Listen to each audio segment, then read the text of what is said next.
Connected to everybody. Ok. Então, pessoal, queria agradecer a todos, primeiro falando aqui em português, principalmente ao OCDE e ao Andreas Schleicher pelo tempo, precioso tempo que ele está dando para nós aqui, especificamente da imprensa brasileira. Só lembrando a todos vocês, ele vai falar em inglês. Quem quiser fazer perguntas, se vocês virem ali no canto direito, tem um ícone, do lado do ícone da câmera, tem o ícone da mãozinha. Então, vocês clicam ali na mãozinha e vocês podem fazer a pergunta aqui em áudio. Se preferirem fazer a pergunta por escrito, vocês cliquem no chat, ou então podem, inclusive, me mandar um e-mail, ou mandar um e-mail para Jeduca, podem me mandar um e-mail para antonio.gois@jeduca.com.br. Eu estou acessando o meu e-mail e posso fazer também aqui perguntas que chegarem. A Esther, que fez o nosso outro webinário, está aqui também, presente. A gente agradece a Esther. Caso eu caia a minha conexão, a Esther assume aqui. E para a gente não perder tempo, irmos ao que mais importa, eu passo a palavra ao Andreas. Andreas, thank you so much. It is very important for us to have this strong connection with the most important people in education in the world. And please start your presentation. And again, thank you so much for helping our association and reporters in Brazil to have a better understanding of Pisa and education in the education field. Thank you very much. Thanks, Antonio, and thank you all for listening to this. Bon dia. I'm really sorry I have to do this in English, but I hope you can follow this. I must say I've been a great admirer of education in Brazil over the last 15 years. I think the country has made tremendous progress in giving more people better educational opportunities. But our data also show there is still a long way to go for Brazil to move up. Just a few words about the PISA assessment. It's the largest and most rigorous and most comprehensive assessment of student learning outcomes in the world. We test about 500,000 students every 3 years. In the last case, it was in 72 countries. They take a test, and something is important. The test actually is not concerned whether students can simply reproduce what they have learned. Brazilian students actually are relatively good at that. But the test looks at whether students can creatively use and apply their knowledge in new situations. That's something many Brazilian students struggle with.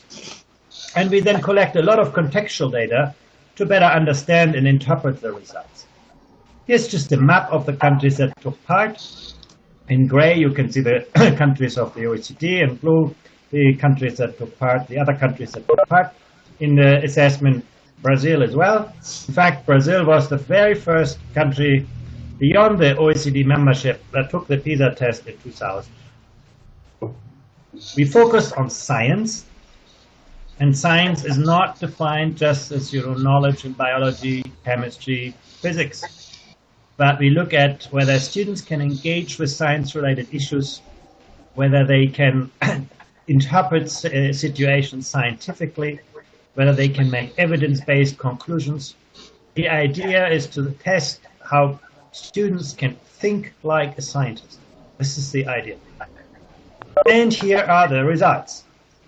You can basically put countries on a map in terms of their overall science achievement of the students, and you can see Singapore comes out right on top, several other Asian countries as well, but also in Europe, Estonia, Finland, in North America, Canada, and then basically you can see lower levels of performance, and Brazil is together with other countries in the region like Mexico and Costa Rica, Colombia, in that kind of ballpark figure. This is the overall result, but I want to introduce a second dimension that we pay a lot of attention to, and that is how equitable are learning opportunities. We measure this by the strength of the relationship between social background, the family background of children, and the learning outcomes. And you can see everybody wants to be there, where performance is very good and all children succeed. Nobody likes to be here, but performance is low and there are large social disparities. Poverty is destiny. Here you find countries that do well, but with large disparities, and here you will find countries with a high degree of equity, but low performance. This is how the map looks. You can see the position of Brazil is not changing.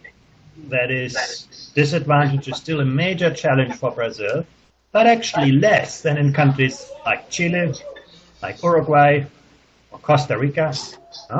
If you come from a poor family in Chile, Uruguay, and Costa Rica, you'll do worse than a poor child in Brazil. And if you come from a privileged family in these countries, you'll do better. So Brazil is sort of in the middle range on equity and in the lower group of countries when it comes to overall performance.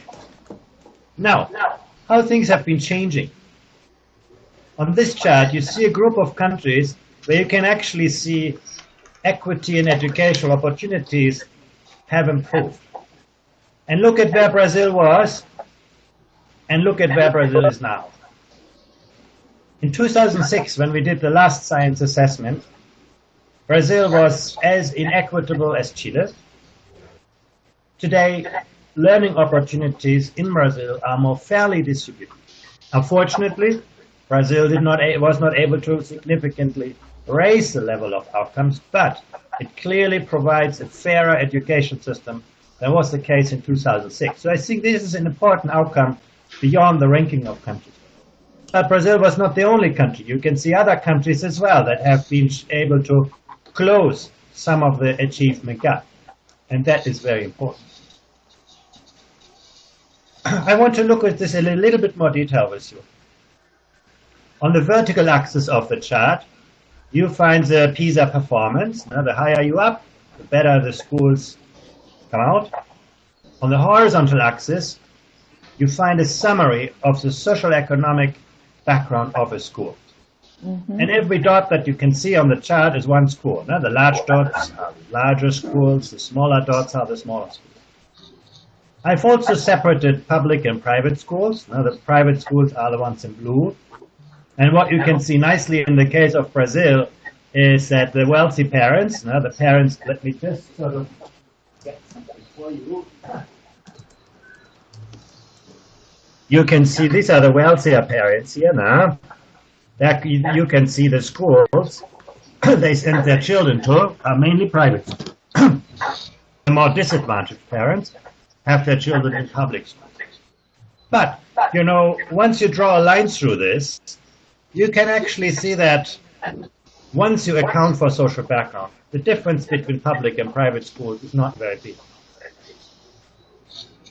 What the chart shows you is that the more you are to the left side of the chart, the lower the school performance, while the wealthier schools, whether public or private, tend to have better results. So some people look at this chart and say, well, you know, Brazil could not do better because it has so many schools in disadvantage. That's true. That's a big challenge. But I want to show you something. Oops. I want to show you something. I want to compare the results for Brazil with Vietnam. And you can see actually the schools in Vietnam have a similar distribution when it comes to the social background, but they do much better than the schools in Brazil. Now go back to Brazil, you can see Brazilian schools are here, schools in Vietnam are there. So under similar social circumstances, schools in Vietnam have much better results than schools in Brazil. What this data suggests is, yes, social background is a big challenge for Brazil, but Brazil should be able to do better despite disadvantage. One thing that I want to also highlight, and I think again, Brazil has been enormously successful. When you did the assessment in 2003, only 56% of the students, of the 15-year-olds, were in school. So we only tested about half of the school population. And then you can see in 2006 it was 54%, 2009 61, 2012 71, and 2015 71.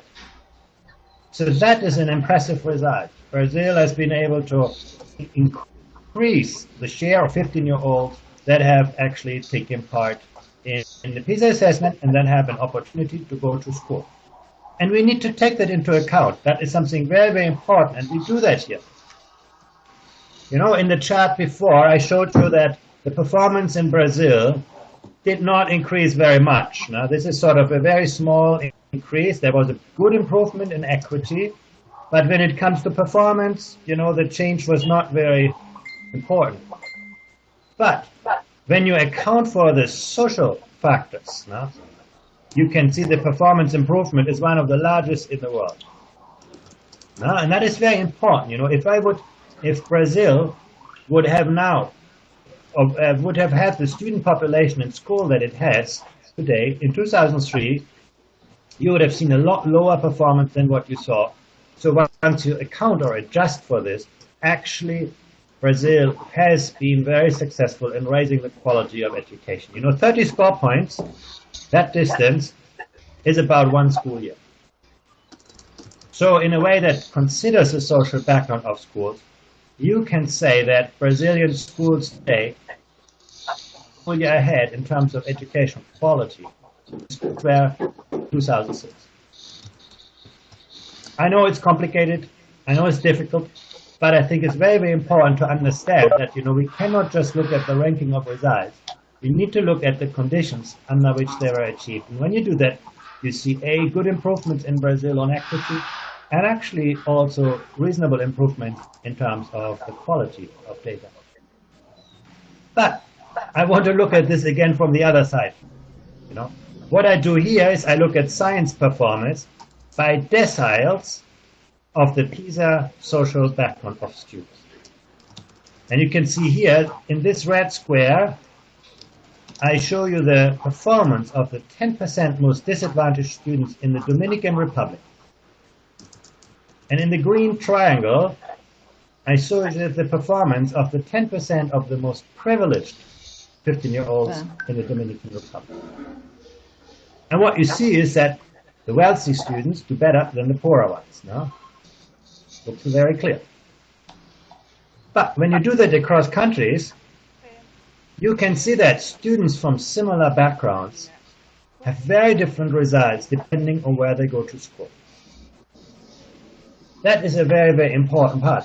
I can tell you, for example, when you look, let's see what is a good comparison here. You can see,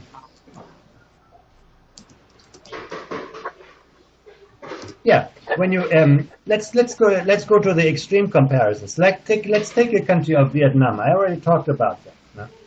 The 10% of the most disadvantaged students in Vietnam. So these students have the same social background as these students in Brazil, and when you look at how they perform, you can see they do as well as the 10% wealthiest students in the case of Brazil. So in other words, there is a lot of scope for further improvement in Brazil, even without changing their social context. Of course, you know, Vietnam is an exception. There are many other countries that are not doing as well either. But I think it's important to keep in mind how much is possible. You can also see in Estonia, same story. Now, the most disadvantaged students are doing really well. At the same time, you know, there are other countries where disparities are very large. Now, for example, you can see here the 10% of the most disadvantaged students in France, they do about like the average Brazilian students. É verdade. Actually, no, they do perform about here. But the 10% wealthiest French students do. So there are enormous differences of students from similar backgrounds depending on where they go to school. The conclusion is poverty is a challenge, but actually some education systems seem to be very, very good in addressing that challenge successfully. I want to point you to a different finding that I found really interesting. We ask students what they would like to do in their life, what they want to study, where they want to go, and what kind of occupation they want.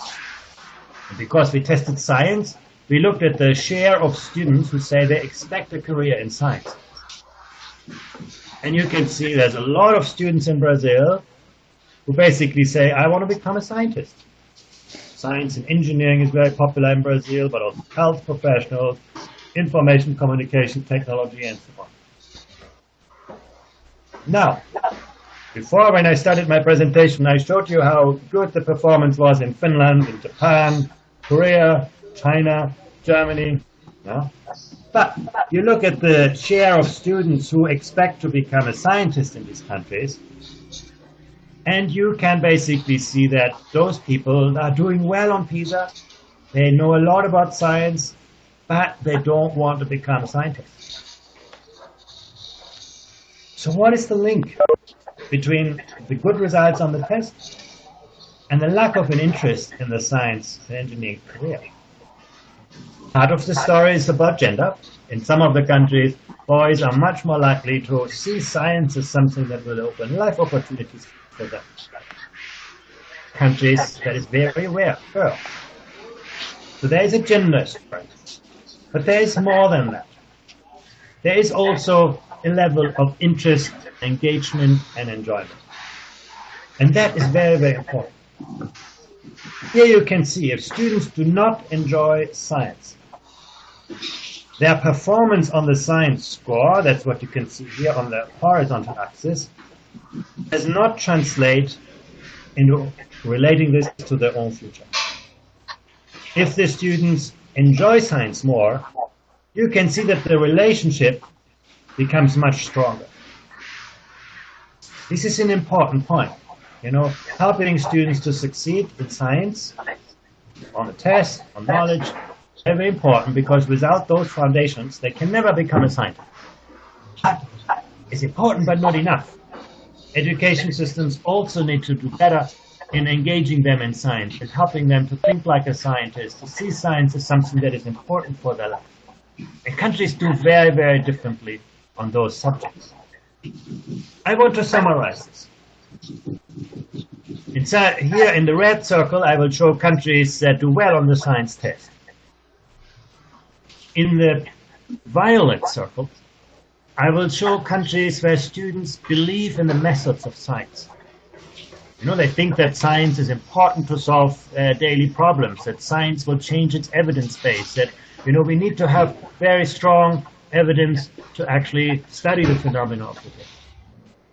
And in the bottom part, I show you the countries where there is a high share of students who want to become scientists.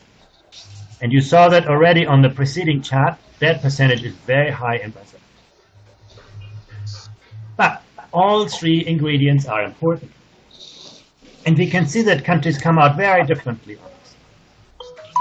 You know, Singapore was the top performer on the Pisa test. But Singaporean students have also very strong beliefs in the methods of science. And they have an aspiration for a scientific career. So actually Singapore is a really interesting example in the sense that the education system educates its students well, but it also helps them to think like a scientist, believe in scientific methods, and see this as their personal future. Canada, another good example. And then at somewhat lower levels of performance, you also find Slovenia, Australia, United Kingdom, Ireland, and Portugal. Portugal is also a really interesting case of a country that has seen enormous improvements over the last 15 years. Every cycle, Portugal came out better. Here are countries, you know, Chinese Taipei, Hong Kong, New Zealand, Denmark. You can see the students do well on the science test. And they also believe in the methods of science. But they're not in the blue part. They don't want to become scientists themselves. So education has not been so successful in making this their future. Here you have a whole list of countries that are doing well on the science test, but where students do not see this as their future. Japan, Estonia, Finland, Macau, Vietnam, China, Korea, Germany, Netherlands, Switzerland, Belgium, and Poland. The United States is interesting. You can see basically here, in Spain, in Israel, and the United Arab Emirates, you can see the students want to become scientists. Now, they all love science. They also believe in the science methods, but they lack science performance. So those students will never be able to realize their dreams. And then you can see Brazil is in company with many countries also from the region. Chile, Colombia, Costa Rica, Dominican Republic, Mexico, Peru, Uruguay. In all of those countries, students have a very strong belief in science, in science careers for themselves. They know that scientists build bridges, they're very famous, they're very important in society, but students lack an understanding of the relevance of science and the science methods, and they lack the knowledge and skills. So those, all three elements are important, and we try to assess them in the Pisa test. Let me come to some of the underlying factors here that are behind social inequality. First of all, about cost. On the vertical axis, you see the science results. On the horizontal axis, you see the amount of money that countries spend per student from the age of 6, when they start to go to school, at least most of them, to the age of 15. And you can see Brazil is here. And you can see here that the relationship between money and outcomes is very strong. If Brazil would have more money, invest per student, it would likely have better results on Pisa.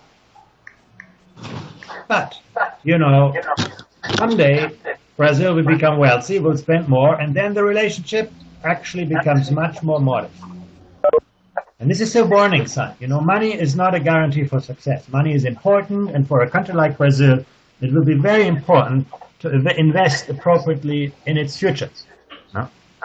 Your students today will be your economy tomorrow, your society tomorrow. So this is a very important investment in the future. And you can see for Brazil, it's a very good investment. But, you know, once actually you spend a lot of money, you look at the United States. There you can see actually money alone does not guarantee you better outcomes. When more money is there, it's much more important how you invest the resources. And one of the things that PISA shows always is that high-performing countries always prioritize the quality of teachers over the size of classes. When they have to make a choice between a better teacher and a smaller class, they always prioritize the better teacher.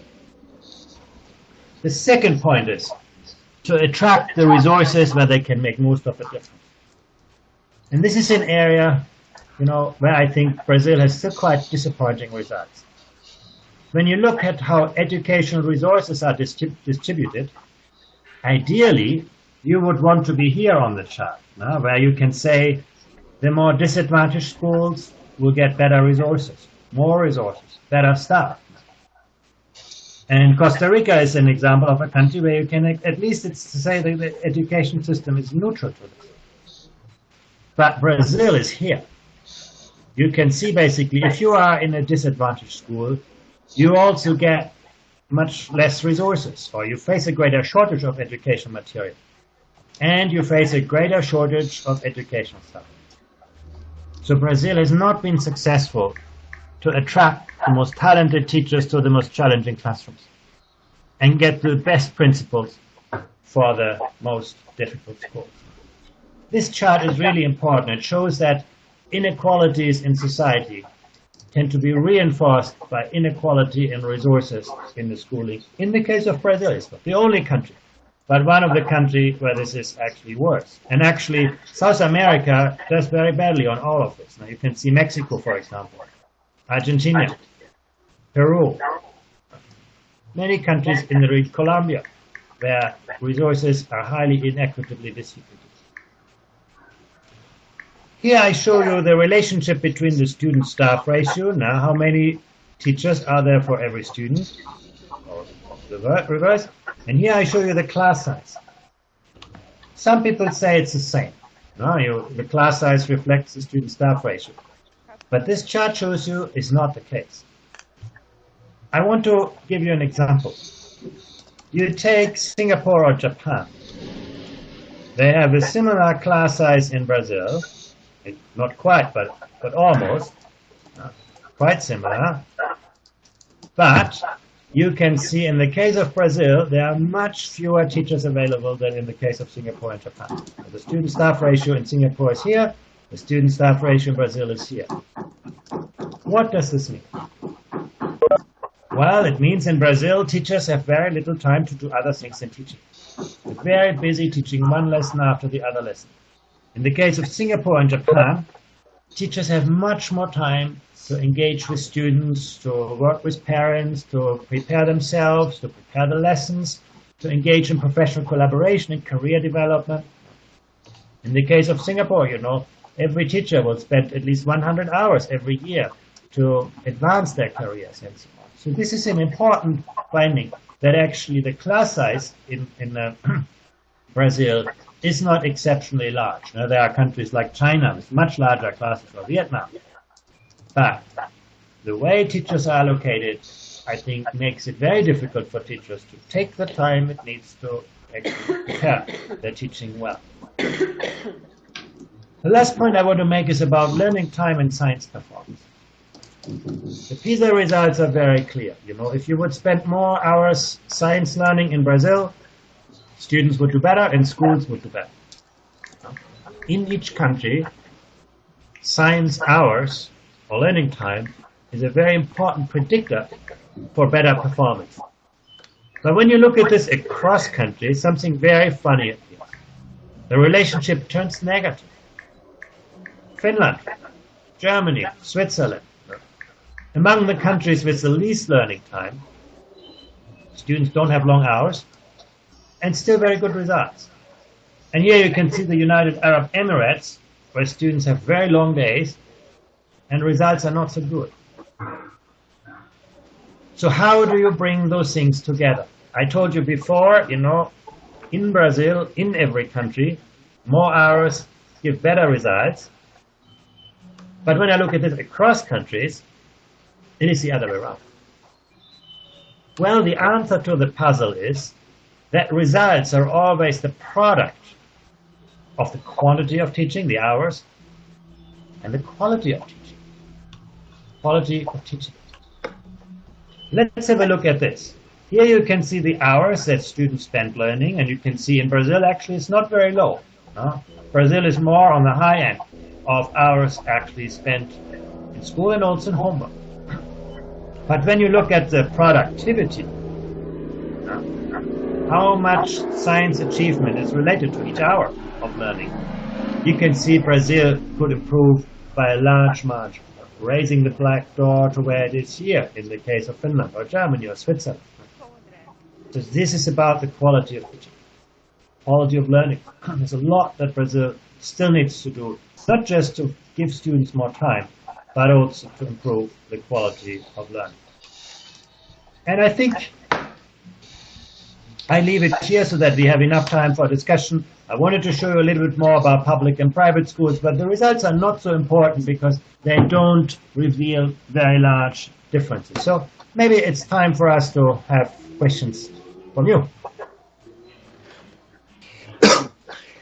Thank you very much, Andreas. I think everybody's listening to me, right? Ok. Só lembrando a todos vocês, falando um pouco em português aqui, vocês têm também, quem quiser pode fazer a pergunta por chat, tá? Basta clicar no chat e mandar a pergunta, porque a gente consegue ler aqui. Pode ser inclusive em português que eu traduzo.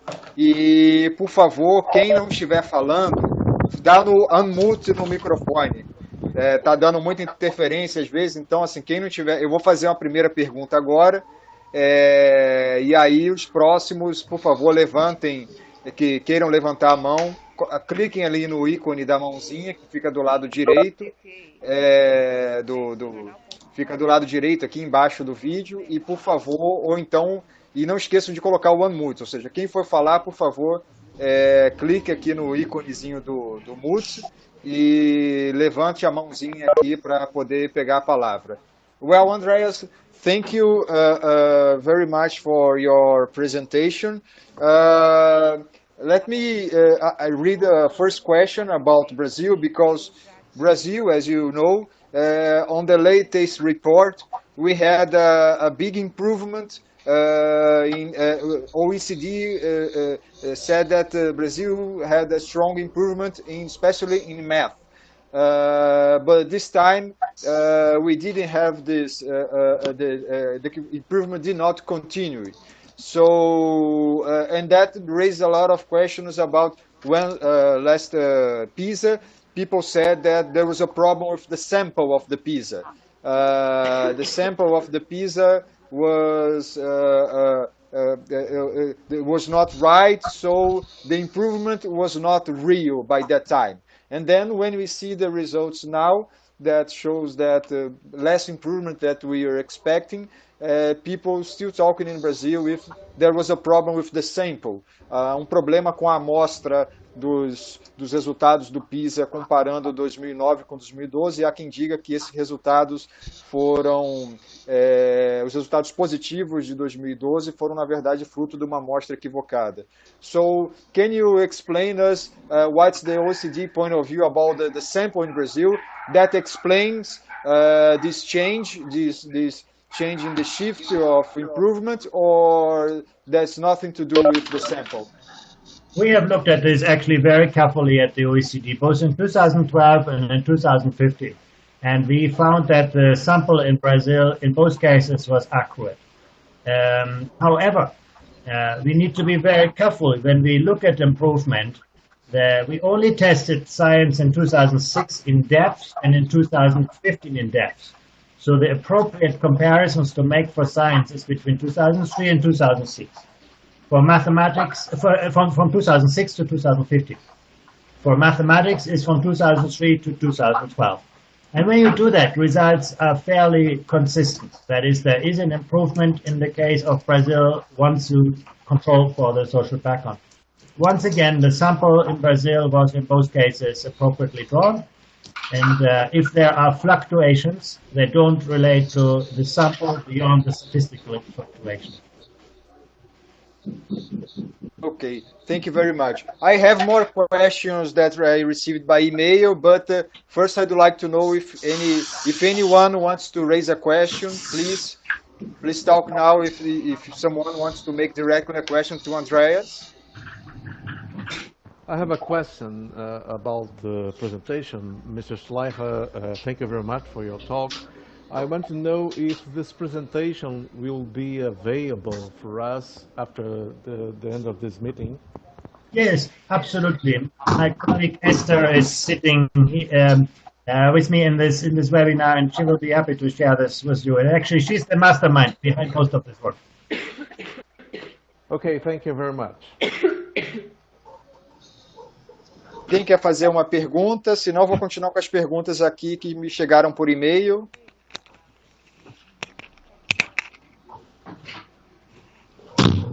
Ok, então deixa eu falar aqui um pouco. Let me raise another question that I received by chat.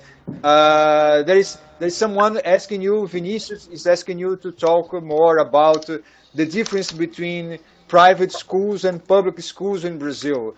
There is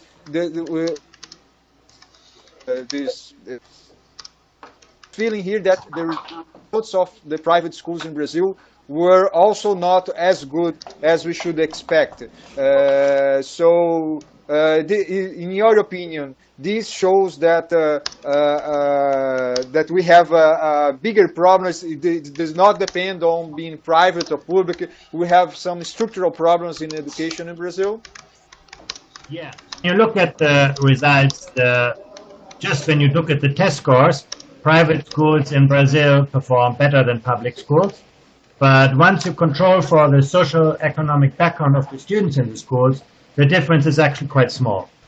So, and for me, the biggest surprise was actually the rather low performance of the private schools.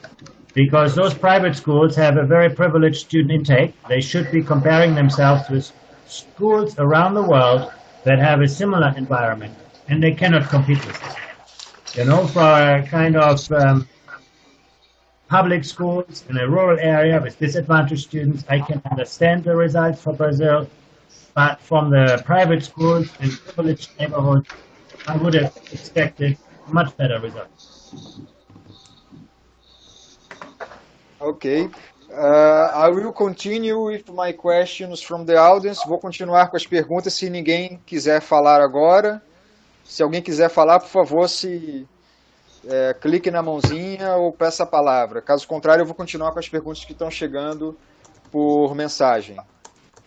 Ok, então vou continuar com as perguntas. I will continue with the questions that I am receiving by email or chat. Well, one of the questions you probably heard a lot of this is that there is some educators that are very angry with Pisa. They complain a lot that it makes no sense to compare countries, like you were comparing many times in your presentation, you're comparing Brazil to Vietnam, to China, to Japan. Those are societies, even Vietnam, who is not a rich country, but they are very cultural different from Brazil. So you know that some educators, they complain about Pisa and they say that makes no sense to compare such different countries. How do you answer to these critics that you probably know very well what they say? You know, it's always difficult to make meaningful comparisons. I think there's no question about it. And you know, every teacher faces the same situation every day. You know, when you are a teacher in a class, you have students from wealthy families with you, from disadvantaged families, students from different cultural backgrounds, and comparing those students is very difficult. The same is true for Brazil. You know, Brazil is a very large and diverse country. You know, comparing the performance of schools across the country is very difficult. And the same is true when you compare the performance of countries. I think this is very clear that this is not easy. At the very same time, you know, I would think it's important. You know, you take these two students in your class. You know, one is from a wealthy family, one is from a disadvantaged family. And at the end of the day, when they leave school, they live in the same world, they live in the same city, they compete for the same jobs. So it's not fair to expect the poor student to do as well as the wealthy student, but, you know, reality will compare them, whether we like it or not. And the same is true for countries. You know, there is a lot of difference in the context and the culture of countries, but at the end of the day, you know, we live in one world, and we have to be able to compare ourselves. This is one argument. The second point I want to make is to look at progress. You know, in the 1960s, Korea had the level of educational development and economic development of Afghanistan today. Much, much worse than Brazil. But Korea made education the most important priority in the country. And it became one of the best education systems in the world. So they did not change their culture. You know, they changed what they did in education. And there's no reason why Brazil could not change its priorities as well. You know, Brazil spends about half of what Korea spends. Why? That is not related, that is a policy choice. And I think it's important to look around the world how other countries deal with similar issues. Or look at the quality of teaching. You know, I mentioned already, when you look to Vietnam, they are a poor country. They're actually poorer than Brazil. But they make a very different choice. They hire fewer teachers than Brazil, but they pay them much more. And they give them much more professional development. And they give them a much more challenging and engaging work environment. Not culture. This is the policy choice they make. This may mean, you know, I'm not saying, you know, Brazil should be doing what, you know, Mexico does or Vietnam does and so on. I'm not saying this. But these comparisons give you a possibility to look around the world, to open your eyes to other solutions, other ideas, and they basically allow us to compare, contrast different situations. And sometimes, you know, I take the argument of culture, but I think often culture is not just inherited from the past. Culture is created by what we do in education. Okay. I will continue with a question that we received by the chat. It said one of the conclusions I extracted from your presentation is that Brazil has evolved quite some along the last years, but we lack the quality. The lack of quality that affects our schools is related to the quality of learning, which is related to the quality of teachers and conditions of work. Does it make sense? Yeah, I mean, that is exactly what I would conclude. I would also say, you know, Brazil has been successful to raise participation in education. Brazil has also been successful to raise the quality of education.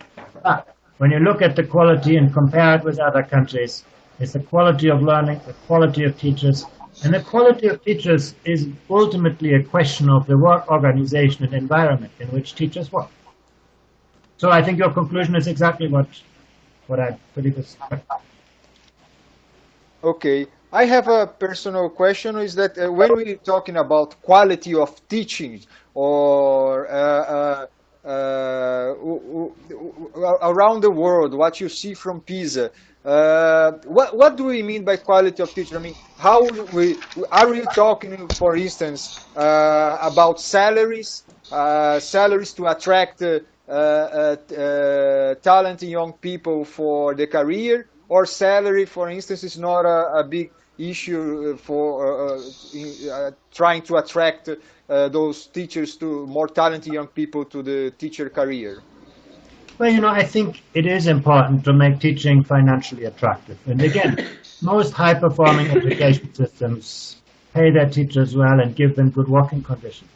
But I think the other challenge is to make teaching intellectually attractive, to create a work environment where teachers work with a high degree of professional autonomy and a collaborative culture.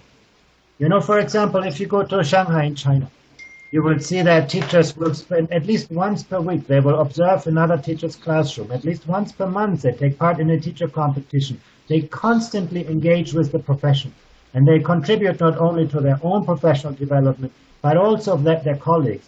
The teacher as a learner, the teacher as a designer. So yes, financial attractiveness is important, but making teaching intellectually more attractive, I think, is an even bigger challenge for a country like Brazil. Good people, if you want to get good people, and very few people go into education for the money. If you want to become rich, education is not a good choice. People go to education because they want to make a difference in society. And if you give them the tools and the opportunities to do that well, you can attract people. But if you just pay them and give them a kind of poorly structured, poorly supported job, you will not succeed. If anyone wants to raise a question, we are about to end in 10-15 minutes because Andreas will have to give other presentations today. So I will continue with my questions if nobody raised their hands, and the questions that are arriving here. Andreas, please, could you explain better for us? There is one chart for your presentation, I think, on the beginning, that shows how Brazil improved, considering the socioeconomic status. I mean, you made some kind of adjustment. My interpretation is that if the demographic of the population, school population in Brazil would be the same, so Brazil would have an improvement. Is that right? Could you explain better for us? No, that's exactly right. We have basically corrected for the changes in the student demography. For more students going to school today. In the last years, we could see a decline in the socioeconomic welfare of students.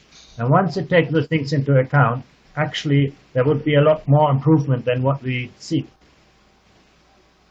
And but again, on this question, we see we know how difficult it is to do the two things at the same time: improve schools and putting more poor people at schools.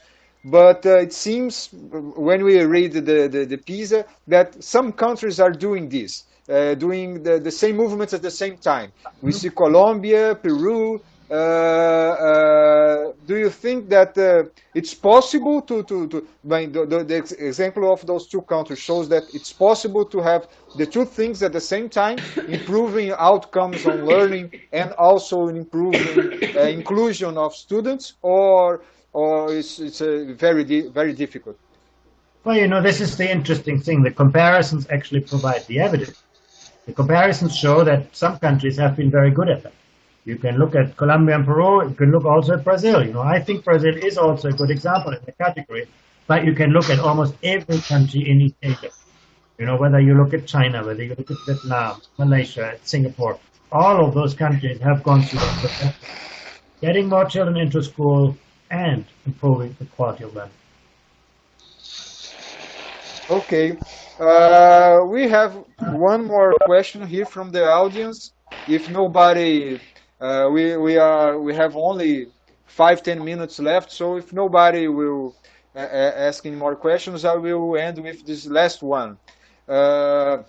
It's about we know in Brazil, we discuss a lot in Brazil, the money we spend on basic education compared to the money we spend in the tertiary education. I know Pisa is not an evaluation from tertiary education, but you do have data from OECD, from Education at a Glance, that shows how Brazil, it's a country with maybe the most inequality between the spending per student in tertiary level and the spending per student in the basic education. So the question is that they would like you to comment on that, if that, in your opinion, is something, an outlier, makes Brazil an outlier in this comparison, and if you think that we should spend more on basic education. Yeah, I think it's a big problem in Brazil. It's a big problem in many Latin American countries that for the children who survive school, there is a lot of money. You know, if you actually complete school, the government and anyone is going to invest a lot in you to get a good tertiary qualification, to get a great salary. But the problem is too many children do not survive school because the spending on primary education is so low. So I think there is a strong case for Brazil, but also other countries in Latin America, to distribute educational opportunities more fairly. And that is basically ensure that there are strong foundations built for all children, so that more children will actually have a good chance to go on to a better higher education. Okay. The last question just arrived here. It's a question regarding if the Brazilian authorities that you speak to, do you think that they are conscious about the challenge of the necessity to improve education in Brazil? I think so. You know, I have been working with Brazil since the year 1997. And I have been very impressed by the level of commitment and dedication that educators in Brazil have, also teachers, school principals. I've been at many meetings of teachers, school principals, local authorities, national educational authorities. I think there's a lot of commitment for education improvement. There is clearly a lack of resources, particularly in the schools and areas where they are most needed. And I think Brazil, you know, again, your education system today will be your future tomorrow. And Brazil, if Brazil wants to have a great future, it needs to have a better education. Okay, Andreas, I arrived at one other question, and I promised that this will be the last one. But as you know, the last question from journalists are always the hard ones. So this is a question regarding the Brazilian government is trying to pass a law to freezing the level of public expenditure in order to, because we are facing a huge economic crisis. And there are many people who say that this will freeze the investment on education. There is a concern among educators that this will freeze investment on education, which means that our level of expenditure per child will not raise. There are some people who say that there is a big risk that this happens. So how do you imagine that Brazil, if Brazil gets stuck in the same level of investment in education now, what do you think that could happen to us? Well, you know, I know that Brazil is going through difficult economic times, and I think the shortage of public money is a real challenge for Brazil.